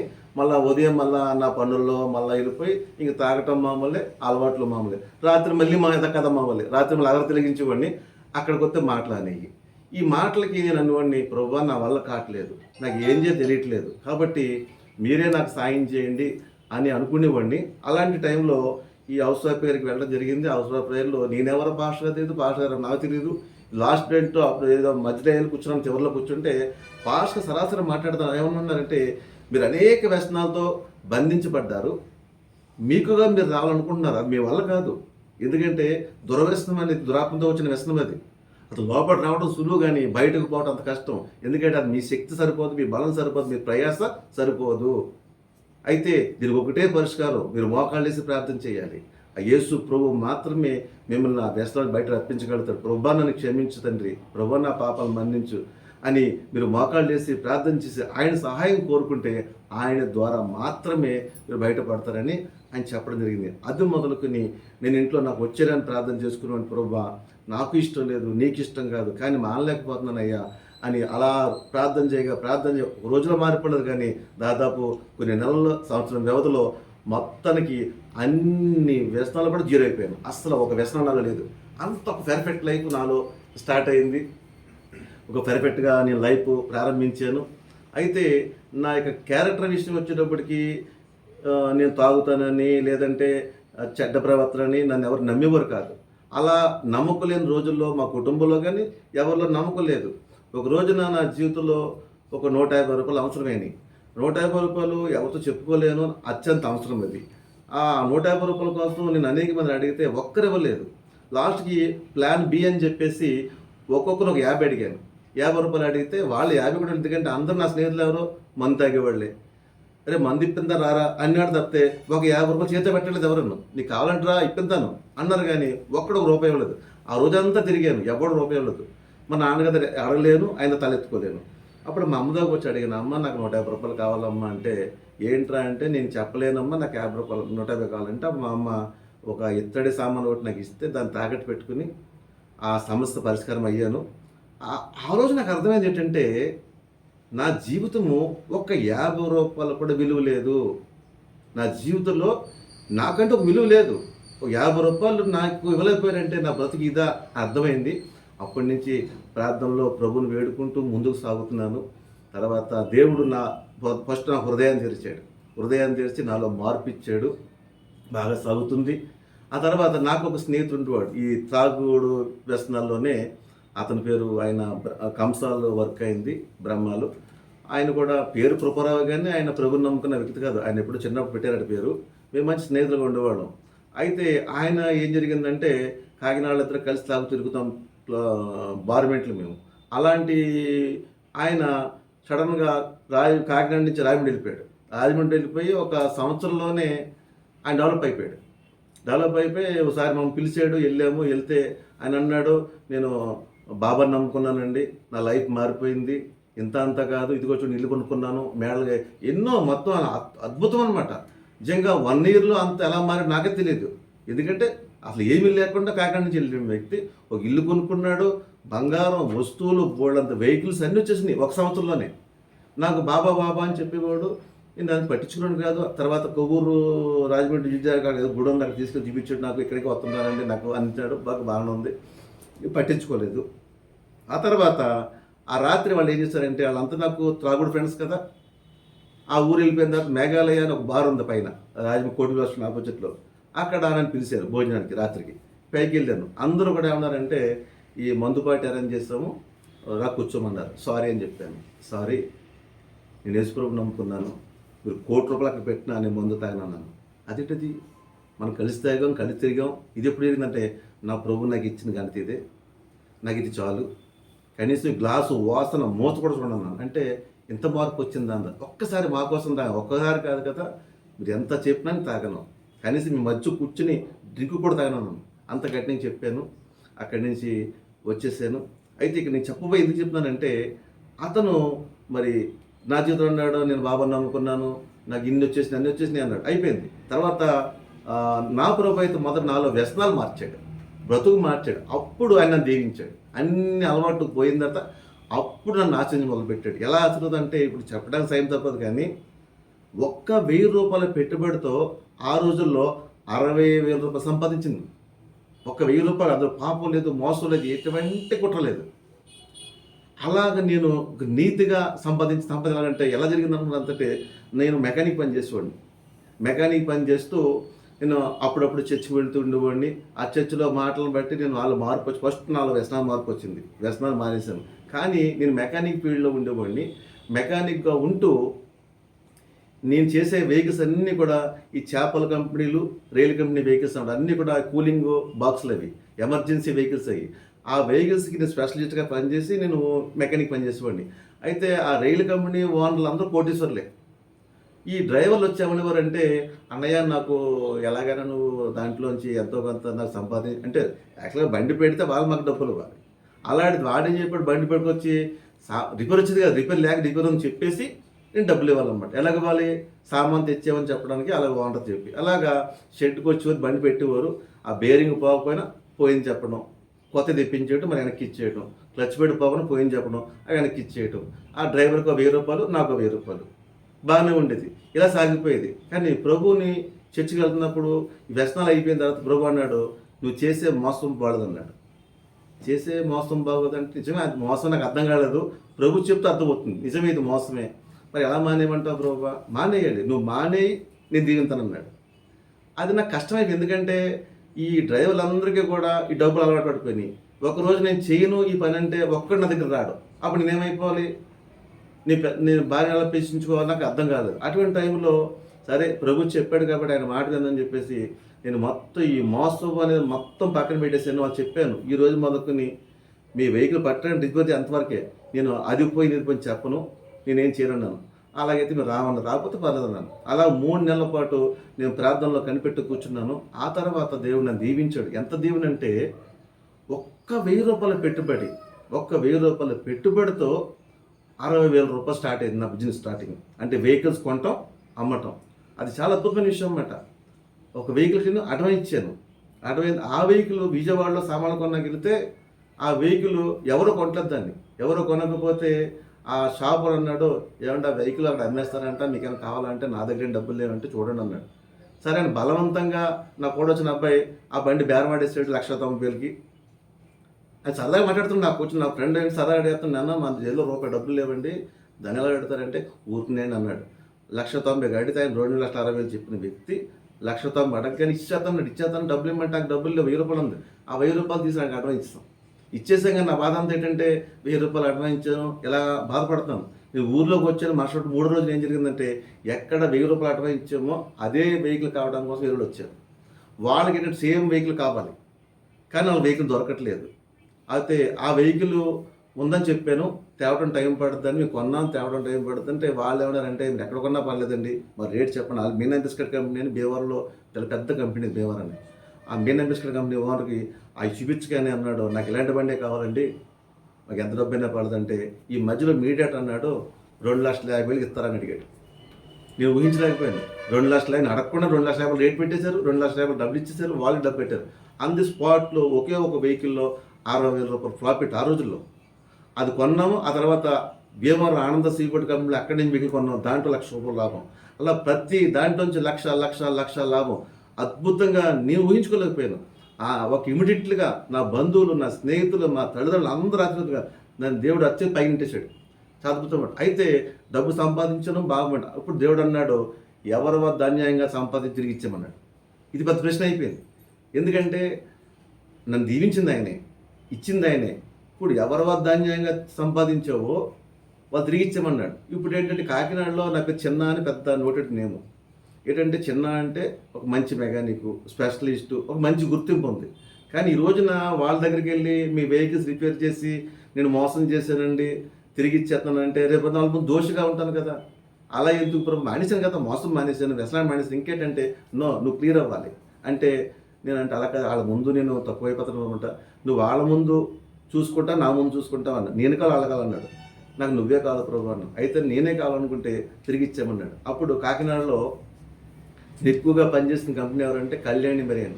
వాళ్ళది తమిళనాడులో నుంచి వచ్చిన సెలవరాజు గారని ఆ తమిళన్స్ వాళ్ళకి ఎక్కువ వెహికల్స్ ఉండి ఆల్ ఓవర్ ఇండియా అంతా బ్రాంచ్ ఉండే వాళ్ళకి. ఆ వెహికల్స్ ఎండీ గారు ఎక్కడంటే కాకినాడ భాష స్కూల్ ఆపోజిట్లో ఇప్పుడు పెద్ద బిల్డింగ్ ఉంది, అందులో ఉండేవారన్నమాట. నేను ప్రభు చెప్పిన బట్టికి నువ్వు యావరేజ్ క్యాల్కులేషన్ చేస్తున్నాను అనమాట. క్యాల్కులేట్ చేసుకుని అప్పుడు అంటే ఆ రోజుల్లో ఉన్న వ్యాపారం ఆ డబ్బు అంతా నేను క్యాచ్ చేసుకుని ఆ డబ్బులన్నీ నేను ఒక అమౌంట్ రఫ్ అమౌంట్ వేసుకుని ఒక డీడీ తీసి ఆ కంపెనీ వాళ్ళ ఇంటికి వెళ్ళాను. ఎందుకంటే ఆయన ముందు ఏమంటాడో తెలియదు. ఇన్ని వెహికల్స్ మోసం చేశామంటే నా మీద ఏమనుకుంటాడో ఏటో, సరే ఏమన్నా కొట్టినా వాళ్ళు తిట్టినా వాళ్ళు ఏమన్నా వాళ్ళని చెప్పేసి ఆ అమౌంట్ తీసుకుని వెళ్ళి ఫస్ట్ లెటర్ ఇచ్చాను. లెటర్ ఇస్తే ఆయన తమిళ్ చదువుకోలేడు, పక్కన చదివితే ఆయన అన్నాడు, నేను రాశానంటే సెలవరాజు గారు మీ కంపెనీలో నేను పనిచేసినప్పుడు నేను చాలా మోసం చేసిన డబ్బు ఇంతవరకు సుమారుగా ఉందనుకుని ఇస్తున్నాను మీకు. నేను యేసు ప్రభుని తెలుసుకున్నాను కాబట్టి నా మనస్సాక్షి అంగీకరించట్లేదు. కాబట్టి నన్ను క్షమించండి, నేను తెలియచేసిన తప్పు మన్నించండి, కాబట్టి ఈ డబ్బు మీరు తీసుకుంటారని ఆ లెటర్ రాశాను. ఆయన ఆశ్చర్యపోయాడు. నేను ఏంటంటే ఆయన పెద్ద కోటేశ్వరులాడు చాలా ఖరీదైన సోఫాలో కూర్చున్నాడు ఆయన.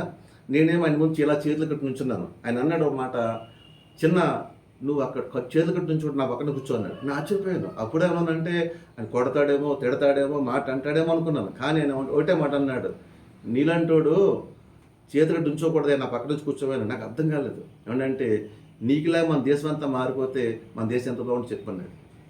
ఆయన చాలా ఆశ్చర్యపోయాడు. అక్కడ ఇంకో ట్విస్ట్ ఏంటంటే, అద్భుతమైన విషయం ఏంటంటే వాళ్ళ ఇంట్లో పూజ జరుగుతుంది. ఏం పూజ అంటే వాళ్ళు కల్కి భగవాన్ భక్తురాలు. ఈ కల్కి భగవాన్ భక్తులకి వాళ్ళేదో లోనేదో పూజ జరుగుతుంది. ఆయన ఒక్కడు తాగలేదు. ఆయన ఇంట్లో వాళ్ళ భార్య, పిల్లలు, పంతులు గారిని అందరిని పిలిచేశాడు. రండి అన్నాడు. రండి అందరూ వచ్చారు. ఈ అబ్బాయి మన కంపెనీ మెకానిక్ పని చేసి మోసం చేశాడంట, చాలా తప్పు చేశాడంట, అవన్నీ కూడా ఇంత అమౌంట్ పోగేసి నాకు తిరిగి ఇచ్చేస్తాడని ప్రభువుని నమ్ముకున్నాడు, ఈశ్వరుడు నమ్ముకుని మారిపోయిన తొలగిచ్చాడంటే వాళ్ళందరూ ఆశ్చర్యపోయారు. అందులో మరి ఏమన్నాడు, ఎవరో పూజారి గారు, పంతులు గారు, ఆయన ఏమంటాడంటే, అయ్యా నేను లోన్ పూజ చేస్తున్నాను కదా, మీరు డబ్బులు వచ్చేస్తున్నాడు. నేను పూజ చేస్తున్నాను కదండి, నేను పోయిన డబ్బు వెనక్కి వచ్చేస్తున్నాను అడిగిన. అంటే అప్పుడు ఈయన అన్నాడు, ఎవరన్నాడంటే ఈ సెలవరాజు గారు, ఓకే నువ్వు పూజ చేస్తున్నావు, డబ్బు వెనక్కి వచ్చేస్తున్నావు, నేను మూడు మోసం చేస్తున్నాను, ఇప్పుడు నేను ఎవరు తిరిగి వెళ్ళదు అన్నాడు. నా రైలు వ్యాపారంలో మూడు మోసం ఉంది, నేను ఎవరు తిరిగి వెళ్ళదు కదా, కానీ అలా మారడం ఎంత గొప్ప అన్నాడు. కాబట్టి ఆ రీతిగా దేవుడు నా జీవితంలో అవన్నీ సరి చేసుకున్నాను. ఎవరికైనా తిరిగి ఇచ్చేస్తే ఒక ఆయన మాత్రం బాధపడ్డాడు. ఎందుకంటే ఆయన శేఖర్ గారని నాకు చాలా క్లోజ్గా ఉండేవాడు. చిన్న నువ్వు అంటే నాకు అభిమానం, నమ్మి బండి పంపించేవాడిని, నా సొంత తమ్ముడు వస్తున్నాను, ఇలా చేసేవని చెప్పడం నాకు కొంచెం బాధగా ఉంది, అది చెప్పకపోతే బాగుండేమో అన్నాడు. సరే ఆయన బాధపడినా ఏమన్నా నా ప్రభుని సంతోషపరిచేది చాలు అనుకున్నాను. ఆ రీతిగా నా జీవితంలో ఆ పాప వ్యసనాల నుంచి కానీ లోకం నుంచి పాప అన్నీ కూడా శుద్ధి అయిపోయి ఒక పెర్ఫెక్ట్గా లైఫ్లోకి వచ్చినప్పుడు అప్పుడు నేను యేసు రక్షణ, అప్పుడు దాకా ఏంటంటే 88లో నేను జైల్లోకి వెళ్ళడం జరిగింది. 98లో నేను బాప్తిసం పొందాను. అంటే ఈ 10 సంవత్సరాల టైం అని కాదు, కానీ ఈ 10 సంవత్సరాల్లో వాక్యం ద్వారా మార్పు చెందాను. ఒకటి అన్నీ విడిచిపెట్టి ప్రత్యేకమైన జీవితం జీవించడానికి ఇష్టపడ్డాను. 98 సంవత్సరంలో నేను రక్షణ పొందాను. మనసు పొంది రక్షణ పొందిన తర్వాత అక్కడ పాస్టర్ గారు నాకు అబ్రహాం అని పేరు పెట్టారు. ఆ పేరు పెట్టిన తర్వాత నా వ్యక్తిగత జీవితంలో నేను మా ఇంట్లోనే ప్రతి సాయంకాలం కూడా చిన్న ప్రార్థన పెట్టుకునేవాడిని. ఆ ప్రార్థన పెట్టుకుంటూ అనేకలను ఆకర్షించేవాడిని. ఆ నాలో కలిగిన మార్పు చూశారు మా నాన్నగారు మా అమ్మగారు. ఎందుకంటే ఎంత చెడిపోయినా వాళ్ళు తెలుసు, ఎంత పాడైపోయినా వాళ్ళు తెలుసు. అలాంటి వాడు మారేటంటే ఒక సంతోషమైంది. అయితే ఈ సువార్త వాళ్ళు చెప్పేవాడిని, మా నాన్నగారికి, అమ్మగారికి, అందరికీ చెప్పేవాడిని. అలా వాళ్ళందరూ సువార్త చేసి మరి నా ద్వారా తర్వాత నా భార్య నమ్ముకుంది. మా భార్య కూడా విగ్రహారాధన కుటుంబమే, వాళ్ళు ప్రభుని తెలియదు. మా పెళ్లి కూడా అన్నవరం గుళ్ళు జరిగింది. ఎందుకంటే మా మాయ గారు మేము అలా చేయమన్నారు. ఎందుకంటే విగ్రహారాధన పెళ్లి జరిగింది. పెళ్ళైన వెంటనే మేము తిరుపతికి గుడికి వెళ్ళాము. ఇవన్నీ జరిగినాయి. అయితే తర్వాత నేను ప్రభులోకి వచ్చిన తర్వాత నేను కంప్లీట్గా 98లో బాప్తిస్తున్నాను. అంతకుముందు జరిగిన సంఘటన ఏంటంటే నా జీవితంలో ఒక స్టేజ్ వరకు అంటే అంతా ఒకటే అనే భావన బలంగా ఉండేది.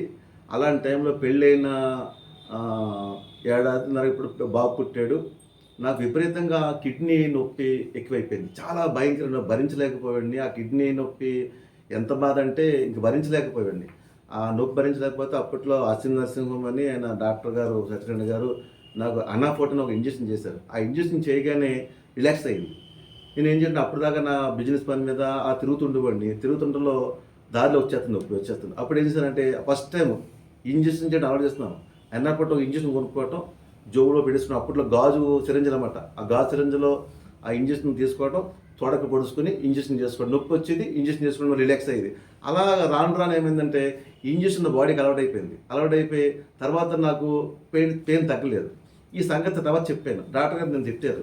ఏదో ఒకసారి ఎమర్జెన్సీగా చేసామంటే నువ్వు రెగ్యులర్గా చేసుకోమని కాదు, ఒకసారి వెళ్ళి చూపించుకోమంటే అప్పుడు యూరాలజీ స్పెషలిస్ట్ బాధ సురేంద్రబాబు గారికి మేము వెళ్ళాము. బాధ సురేంద్ర మొత్తం అన్ని పరిశీలన చేసి, అమ్మ నీకు కిడ్నీ పాడైపోయిందమ్మా, అది క్రిటికల్గా ఉంది, నువ్వు కష్టమైన పొజిషన్ ఇప్పుడు ఇది, నువ్వు హాస్పిటల్ జాయిన్ అయిపోయి చెప్పేసి నాకు జనరల్ హాస్పిటల్లో పెద్ద హాస్పిటల్ అప్పట్లో ఈ ఎమర్జెన్సీ కూడా పక్కన ఉండేది. అక్కడ నాకు షీట్ ఇచ్చారు. నా భార్య ఏమో మాది లవ్ మ్యారేజ్. ఎందుకంటే ఆ ఇంట్లో ఇష్టం లేకుండా ఇంటర్ క్యాస్ట్ మ్యారేజ్ చేసుకున్నాను. దానివల్ల మా ఇంట్లో సపోర్ట్ కూడా నాకు లేదు.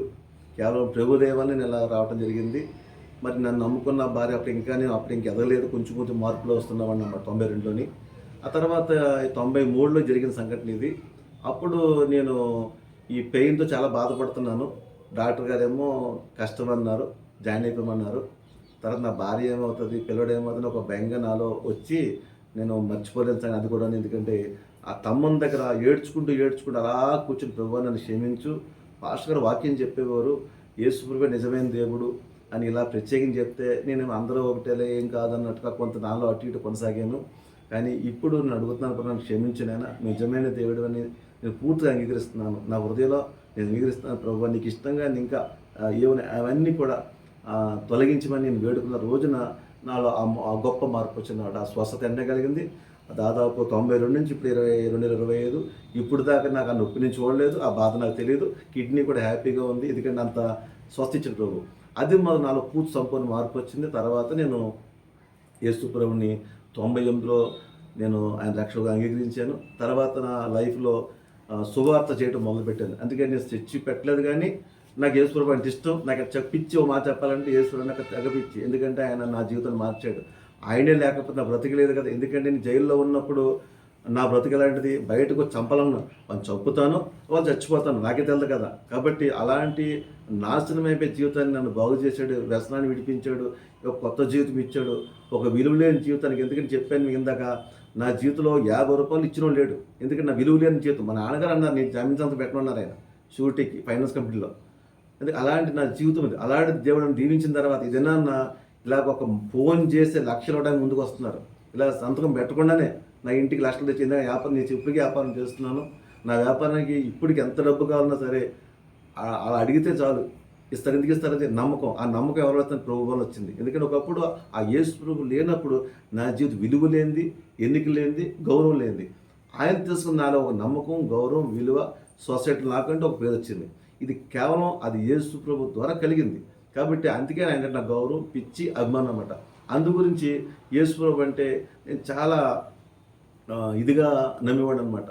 అలాగే నా జీవితంలో ఇంకొక సంఘటన, యేసు ప్రభులో రావడానికి చాలా కారణాలు ఉన్నాయి. ఒకటే నేను చెప్పలేను, చాలా కారణాలు, భిన్నమైన కారణాలు.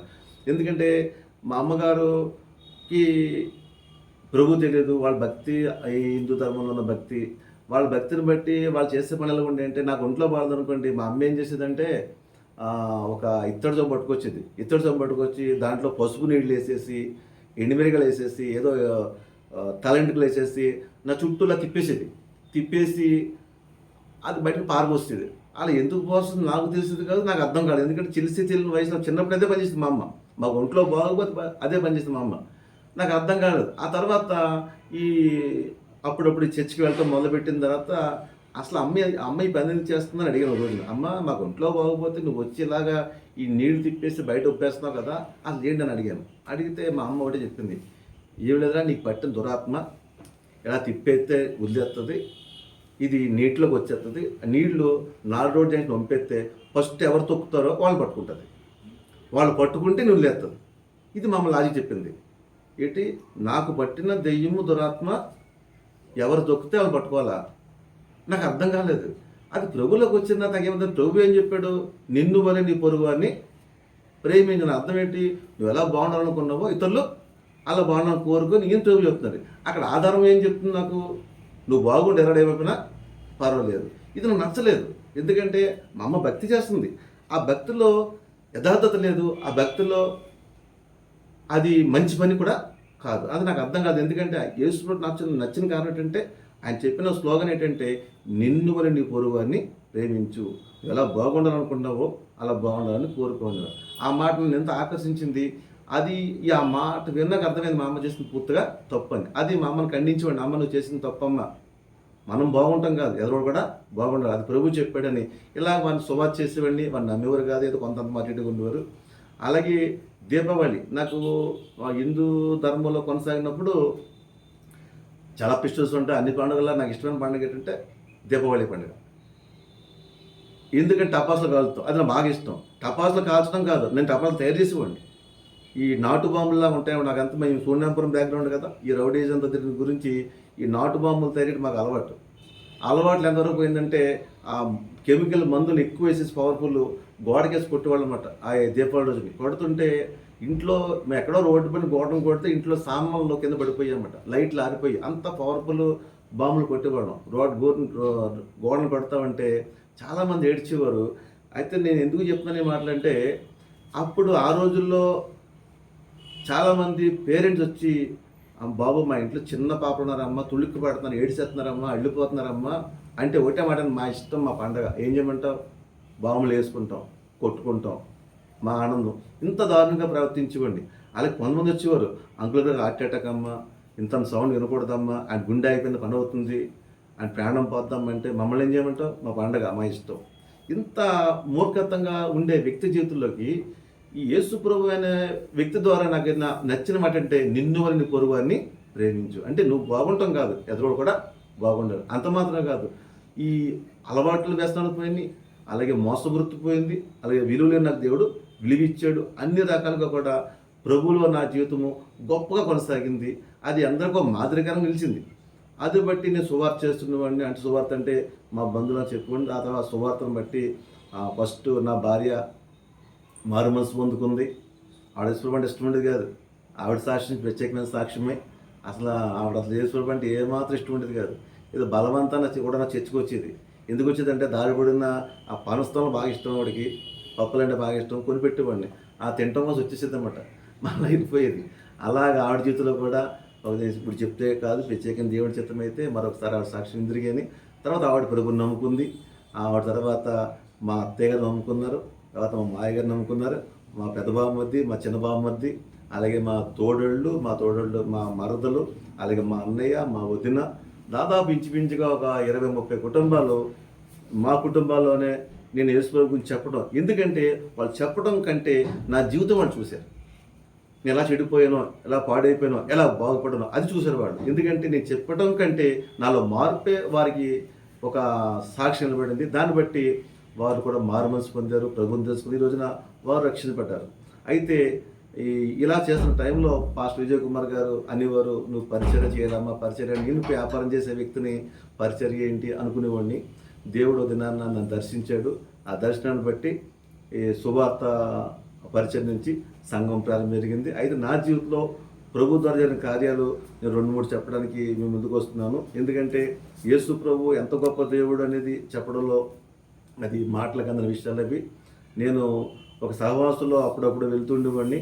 వెళ్తున్న టైంలో ఆ ఒక వ్యక్తి రంగనాయుడు వీధిలో, నేను చెప్పేది ప్రతిదీ కూడా మీకు అడ్రస్ లాగా ఇస్తున్నాను, ఎందుకంటే అది ఖచ్చితం వాస్తవం కూడా. రాంగేనాడు వీధిలో సీతారామయ్య గారు ఒక డాక్టర్ గారు ఉంటారు. ఆ ఇంటి దగ్గరలోనే ఇల్లు అన్నమాట ఉంది. ఆ ఇంటి మా ఇంట్లో వ్యక్తి ఏంటంటే పెరాలసిస్ స్ట్రోక్ వచ్చి కాళ్ళు చేయి పడిపోయింది. కాళ్ళు చేయి పడిపోయి బ్లడ్ క్లాట్ అయిపోయింది అనమాట. మేము బ్లడ్ క్లాట్ అయిపోయింది, డాక్టర్ గారు చెప్పారంటే మీరు బతకదు, 2 రోజుల్లో మొత్తం చచ్చిపోద్ది ఇవిడి, హాస్పిటల్ తీసుకొని చెప్పారు. ఇంటికి తీసుకొచ్చి మౌలు పెట్టేస్తే ఎందుకంటే ఆవిడకి కళ్ళు కూడా లేవు. ఆవిడకి ఆ కళ్ళు లేని కారణం చేత అందరం చనిపోతే వాళ్ళు అనుకున్నారు. మొత్తానికి మేము ఒకసారి ప్రేయర్ చేసినప్పుడు కబురు వచ్చింది. ఏం కబురు వచ్చిందంటే ఆవిడకి ఇలాగా పెరాలసిస్ స్ట్రోక్ వచ్చిందండి, కాళ్ళు చేయబడిపోయింది, మాట పడిపోయింది, లేవలేకపోతుందని. సరే నేను మా టీంలో ఉన్న అందరూ ఏమన్నారంటే సరే వెళ్దాం ప్రార్థన చేద్దాం. మమ్మల్ని నడిపించి ఒక నాయకుడు ఉన్నాడు, ఆయన పేరు చెప్పడం అవసరం. ఆయన ఏమన్నాడంటే ఎందుకు లేండి అలాగా కళ్ళు లేని ఆవిడకి ఇప్పుడు తిరిగి మళ్ళీ బతికినా ఏం ఉపయోగం, అలా ఆవిడ చనిపోవడం బట్టి ఆయన అన్నాడు. సరే మేము ఇంకా ఆయన వెనకాలతో అప్పుడే నేను ఆయన వెనకాల జస్ట్ నడుస్తున్నాను. అంతా వెళ్ళాము, ఆయన ప్రార్థన చేసి వెళ్ళిపోయారు. ఆయన ప్రార్థన చేసి ఇలా వెళ్ళిపోయిన తర్వాత నేను గుమ్మం దాటే ముందు స్టాప్ అంతే, ఆగు, వెనక్కి వెళ్ళి ప్రేయర్ చేయాలి.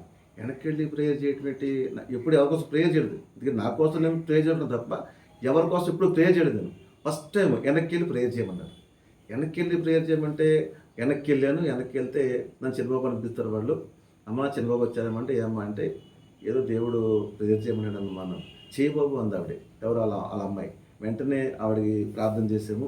ప్రార్థన చేసి ఫస్ట్ టైం ప్రార్థన చేసి వచ్చాను అనమాట. నాకు ఎలా ఉందంటే ఎలక్షన్లో పోటీ చేసి గెలుపు రోజున గెలుతాను లేదంటే నాకు అంత ఆసక్తి పెరిగిపోయింది. ఆసక్తి పెరిగి మరుసటి రోజు పొద్దున్న ఎప్పుడు తెల్లారుతుందా ఏమైంది చూద్దామని పొద్దున్న 7:30 గంటలకు ఇంటికి వెళ్ళిపోయాను. ఆడికి ఎలా ఉంది చూద్దామని ఇంటికి వెళ్ళి చూస్తే ఆవిడ లేచి కూర్చుంది.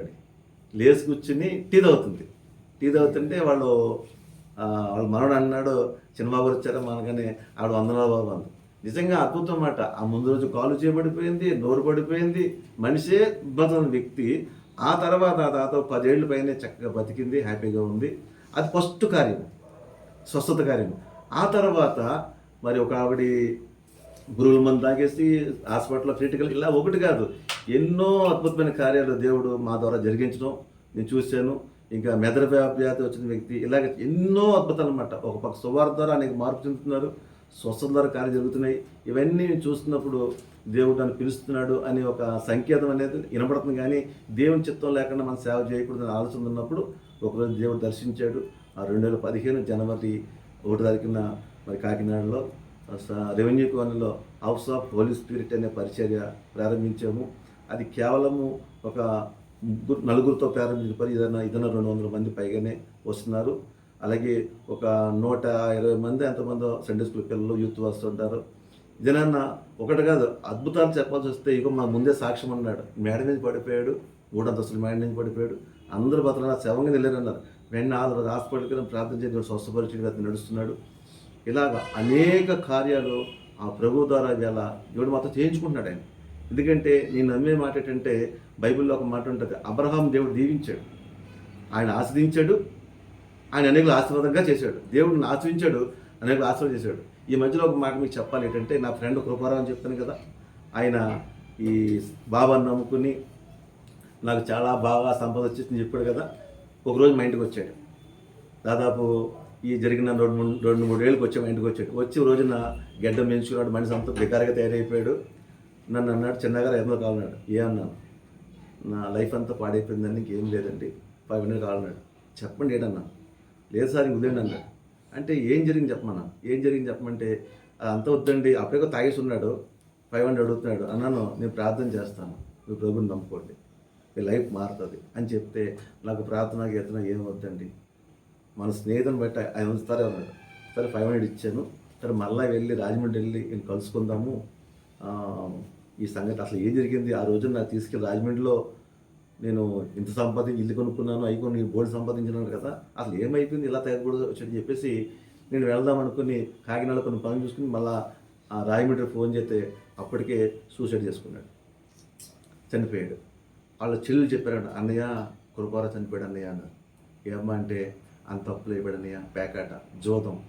ఎందుకంటే వాళ్ళు నమ్ముకున్నాడు దేవుణ్ణి, కానీ జీవితం మారలేదు. అదే వ్యసనాలు, అదే పాపం, అదే జీవితం, దాంట్లో అభివృద్ధి. ఎందుకంటే అతను సంపాదించిన ఇల్లు ప్యాకెట్లో వచ్చింది, అతను సంపాదించిన ఆస్తి ప్యాకెట్లో వచ్చింది. ఎలా ప్యాకెట్లో వచ్చిందో అలా ప్యాకెట్లోనే పోయింది. తిరిగేమైంది, తిరిగి ఆత్మ కూడా నాశనం అయిపోయింది. నా ప్రభు అలా ఇవ్వలేదు. మొదలు నన్ను శుద్ధి చేశాడు. నాకు డబ్బు మందోడు దేవుడు, నా హృదయాన్ని మార్చాడు, అలవాట్లు మార్చాడు, బ్రతుకును మార్చాడు. అప్పుడు దేవుడు దీవించాడు. ఆ దీవించింది ఈ రోజున నాకు, నా కుటుంబానికి అనేకులు మేలుకరంగా మారింది. ఇది నాన్న ఈ స్థాయిలో ఉన్నామంటే అది కేవలం దేవుని కృప. ఆయన లేకపోతే నా జీవితమే లేదు. ఆయన లేకపోతే నా జీవితం ఎప్పుడో మట్టిలో కలిసిపోయి నేననేమో లేకుండా పోదు. ఇది నా జీవితంలో ఆ గొప్ప దేవుడిని బట్టి ప్రభువుని నమ్ముకున్నాను. ఇప్పటికీ కూడా నా జీవితంలో ఆయన ఏం చేసిన సాక్ష్యం పేపర్ ఉంటుంది, మారిన జీవితం మారని జీవితం అని ఒక సాక్ష్యం పెట్టుకుని ట్రైన్లో ముందుకెళ్ళిపోయి ఆ సీట్లో ఆ కరపత్రం వచ్చేస్తుంటాను నేను. అలాగే కొన్ని కొంచెం పంచుతూ ఉంటాను. ఒకరోజు మా బంధువులు ఒక ఆయన చూశాడు. చూసి అందులో నా ఫోటో ఉంది. మా మోటార్ ఫీల్డ్లో ఉన్న నాకు బాబాయ్ అవుతాడు ఆయన చూసి, ఎరా నీదైనా పాంప్లెట్ అన్నట్టు, నాదే అన్నాను. కింద పేపకాయల రామాయణాన్ని మరి రాసావు, మాంసం తిన్నామని దుమ్ముని మెళ్ళ కట్టుకుంటామని అన్నాడు. నాకు అర్థం కాలేదు. ఏంటి బాబాయ్ అలా అన్నాను అంటే, నువ్వు ప్రభుని నమ్ముకున్నావు బాగానే ఉంది, ఇలా పేపర్లో వేసి మరి మన పరువు తీయాలా, మనం ఎవరం కాపులం కదా అన్నాడు. అప్పుడు అన్నాను, మన కాపులం అయితే ఏం బాబాయ్, మొదలు మన పాపులము. నేను తాగి చెడిపోయినప్పుడు ఎవడన్నా లేవనెత్తాడు. నేను తాగాను, చెడిపోయాను, పడిపోయాను, ఎవడన్నా వచ్చాడు అదికి నన్ను లేపాడా, నన్ను బాగు చేసాడు? ఎవడు రాలేదే, ఏ కాపు రాలేదు, ఏ పెద్ద మనిషి రాలేదు, ఏ బంధువులు రాలేదు. నేను చెడిపోయానని చెప్పి ఊరంతా ప్రచారం చేశారు, నన్ను తిట్టుకున్నారు. కానీ నా ప్రభు నన్ను బాగు చేశాడు, నన్ను లేవనెత్తాడు, ఏదైనా కొత్త జీవితం ఇచ్చాడు ఆయన. ఈ రోజున నేను ఆయన తెగటేసిన తప్పులేదు బాబాయ్, మొదలు గుర్తుపెట్టుకో, మన కాపులో ఉన్న సంగతి పక్కన పెట్టు, మొదట మన పాపులో సంగతి గుర్తుపెట్టుకో అని శుభార్త చేశాను. కాబట్టి మన జీవితంలో ఇంతకంటే గొప్ప మారిన జీవితం నా అనుభూతి చెప్పిన ఏంటంటే, యేసుప్రభు అంటే మతము కాదు, గుడ్ వే. నిజంగా ఆయన మార్పు లేకపోతే నా జీవితం ఎప్పుడు అంతమైపోయేది, నా తల్లిదండ్రుల దుఃఖం నిలువని. నేను లాస్ట్గా చెప్పిన అంటే, ఏ తల్లిదండ్రులు అయితే నన్ను ఏమన్నారంటే ఇటు చిన్నప్పుడే పోతే బాగుండని చెప్పిన తల్లిదండ్రులే వాళ్ళు ఇచ్చిన సాక్ష్యం ఏంటంటే, కొడుకంటే ఇలా ఉండాలన్నారు. అంతే, కొడుకంటే ఇలా ఉండాలన్నారు. అలా చెప్పారు. వాళ్ళు కూడా ప్రభుని నమ్ముకున్నారు. వాళ్ళ చేత ఒక సంతోషం మేము నింపగలిగాం. కాబట్టి యేసుప్రభు అంటే మతం మార్చుకోవటం కాదు, కానీ మనస్సు మారటము, హృదయం మారటం, జీవితం మారటం. దీని ద్వారా నేను నా కుటుంబాన్ని బాగు చేసుకున్నాను, దీని ద్వారా సమాజం బాగుపడింది, దీని ద్వారా దేశం బాగుపడుతుంది. నాలాగే అందరూ ఏదైనా ప్రభుని తెలుసుకుంటే ఎంతమంది వ్యసనానికి బయటకు వస్తారు, ఎంతమంది మోసగాళ్ళు మారుతారు, ఎంతమంది ఈ రోజున వీటి బంధంగా బయటకు వస్తారు. కాబట్టి యేసుప్రభుని నమ్ముకుంటే ఏదో జరిగిపోతుందనే మాట నేనైతే ఏమాత్రం అంగీకరించను. ఆయన రావటమే మా జీవితంలో ఒక మేలు. చీకట్లో వెలుగులోకి వచ్చాం. మేమైతే ఒకప్పుడు చీకట్లో ఉన్నాం, వెలుగులోకి వచ్చాం. ఒకప్పుడు శాపంలో ఉన్నాం, ఇప్పుడు ఆశీర్వాదంలోకి వచ్చాం. ఒకప్పుడు పాపంలో ఉన్నాం, ఇప్పుడు నీతిలోకి వచ్చాం మేము. అంతేగాని ఇది మతం మాత్రం కాదు, ఇది ఏమీ తప్పు కాదు. యేసుప్రభు అంటే గొప్ప జీవితం. కాబట్టి ప్రభువు నా జీవితంలో ఎన్నో విషయాలు ఉన్నాయి, కానీ మరి అంతకంటే ఎక్కువ చెప్పడానికి సమయం ఎక్కువ అవుతుందని ఈ కొద్ది మాటలు మీతో చెప్పడానికి ఇష్టపడుతున్నాను. దేవుడి మాటలు దీవించిన కాక ఆమె. God bless you.